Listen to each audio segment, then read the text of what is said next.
Hello everyone, welcome to smart study with Anu. I hope आप सभी अच्छे होंगे और अपनी प्रिपरेशन भी अच्छी तरीके से कर रहे होंगे। आज के सेशन में हम ईवीएस का इम्पॉर्टेंट टॉपिक जानवर पढ़ेंगे, जिसके नोट्स हमने एनसीईआरटी से बनाए हैं, जो बहुत ही आपके लिए इम्पॉर्टेंट हैं।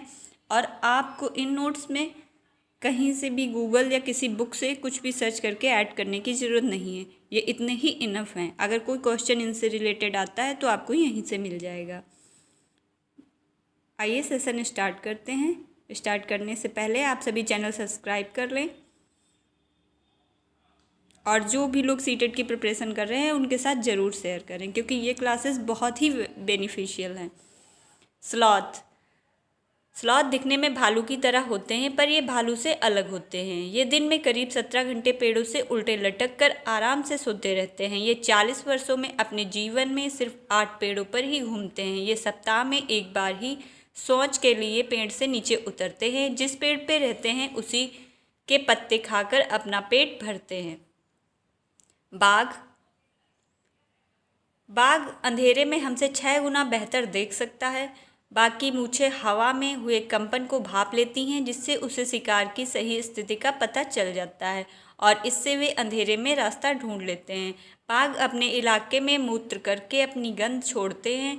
दूसरे बाघ इस गंध को तुरंत पहचान लेते हैं। बाघ का गुर्राना 3 किलोमीटर दूर तक सुना जा सकता है। बाघ के दोनों कान बाहर की आवाज़ इकट्ठा करने के लिए अलग अलग दिशाओं में बहुत ज़्यादा घूम भी जाते हैं। बाघ हवा के पत्तों के हिलने और शिकार की झाड़ियों में हिलने से हुई आवाज़ में अंतर को तुरंत भाप लेते। बाघ यह तुरंत जान जाता है कि ये शिकार है या हवा से पत्ते हिल रहे हैं। हाथी, ये बेहद इम्पॉर्टेंट है क्योंकि इससे क्वेश्चन ज़्यादातर देखने को मिलते हैं। हाथी को पानी और कीचड़ में खेलना बहुत पसंद है। इससे उसके शरीर को ठंडक मिलती है। हाथी के कान पंखे जैसे होते हैं। गर्मी लगने पर हाथी अपने कान हिलाकर हवा भी कर लेते हैं। 3 महीने का हाथी 200 किलोग्राम वजन का होता है। एक बड़ा हाथी एक दिन में 100 किलोग्राम से ज़्यादा पत्ते और झाड़ियाँ खा लेता है। हाथी बहुत कम आराम करता है। एक दिन में केवल 2 से 4 घंटे तक सोता है। हाथी परेशानी आने पर एक दूसरे की मदद करते हैं। हाथियों के झुंड में केवल हथनियाँ और बच्चे ही रहते हैं। इस झुंड में 10 या 12 हाथिनी और बाकी बच्चे होते हैं।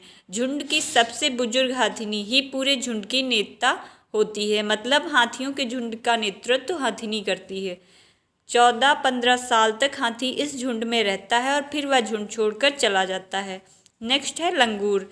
जंगल के ऊंचे पेड़ पर बैठा लंगूर अपने पास आती मुसीबत को देखकर खास आवाज़ निकालकर अपने साथियों को संदेश देता है और उन्हें चौकन्ना करता है।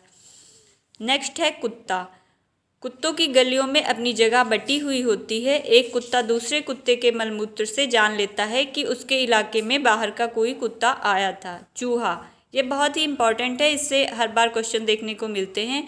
चूहों की देखने की क्षमता कम होती है, लेकिन इनके सूंघने, छूने और टेस्ट करने की क्षमता अधिक होती है। ये नोट करके जो पॉइंट हमने लिखे हैं ये भी बेहद इम्पॉर्टेंट हैं। मछलियाँ खतरे की चेतावनी एक दूसरे को बिजली तरंगों से देती हैं। गिलहरी के दांत हमेशा बढ़ते रहते हैं।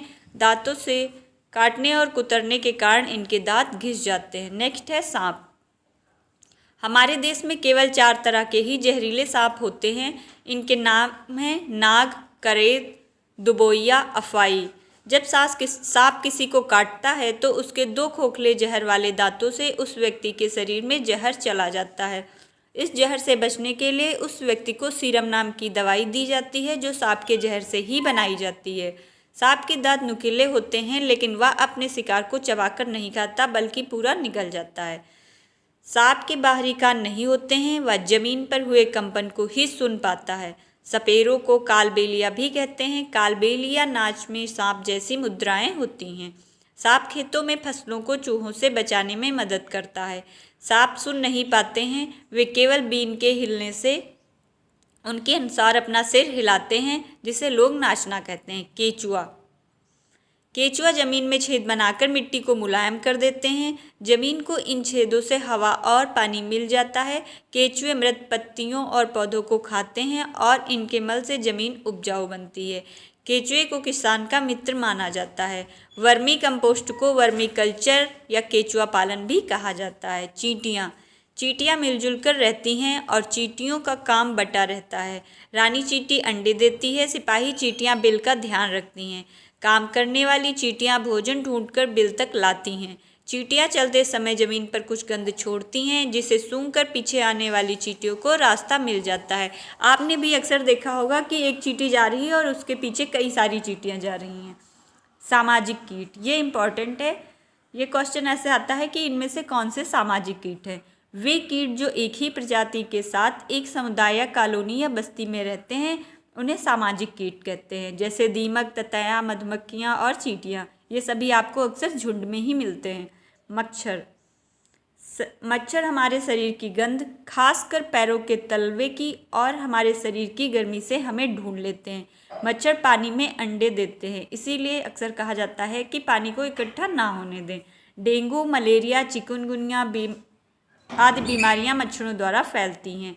मक्खी से डायरिया, हैजा, टाइफाइड आदि बीमारियां होती हैं, क्योंकि मक्खियां उड़कर कहीं भी गंदी जगह पर बैठ जाती हैं और अपने पंखों में कीटाणुओं को ले आती हैं, खाने वाली चीज़ों पे बैठ जाती हैं, जिससे हमें बीमारियां हो जाती हैं। अब जानेंगे स्तनधारी सरीसृप और कीट। स्तनधारी क्या होते हैं? स्तनधारी जीव वे होते हैं जो अपने बच्चों को दूध पिलाते हैं। मनुष्य, भैंस, बकरी, चमगादड़ आदि। इसमें चमगादड़ एग्जाम्पल ज़्यादातर पूछा जाता है। स्तनधारियों के विशेषताओं में इनके शरीर पर बाल का पाया जाना और कान के मध्य में 3 अस्थियों मैलियस, इनकस, स्टेपस का पाया जाना प्रमुख है। सरीसृप, इस प्रजाति के प्राणी धरती पर सरक कर चलते हैं। सांप, छिपकली, कछुआ, मगरमच्छ आदि। सरीसृप मीन्स जो धरती पर सरक कर चलते हैं, जैसे सांप हो गया, मगरमच्छ आदि। कीट के प्रमुख उदाहरण हैं बिच्छू, तिलचट्टा, मक्खी, मच्छर, मधुमक्खी, तितली आदि। ये भी पूछा जाता है कि कौन सा इसमें कीट है। तो आज के सेशन में हम इतना ही पढ़ेंगे, जो आप सभी के लिए बहुत ही ज़्यादा बेनिफिशियल है। आप लोगों को आपके एग्ज़ाम में इससे 1-2 क्वेश्चन ज़रूर देखने को मिलेंगे। तो आप सभी चैनल सब्सक्राइब कर लें, शेयर भी करें। जो लोग सीटेट की तैयारी कर रहे हैं उनके साथ लाइक भी करें। Thank you.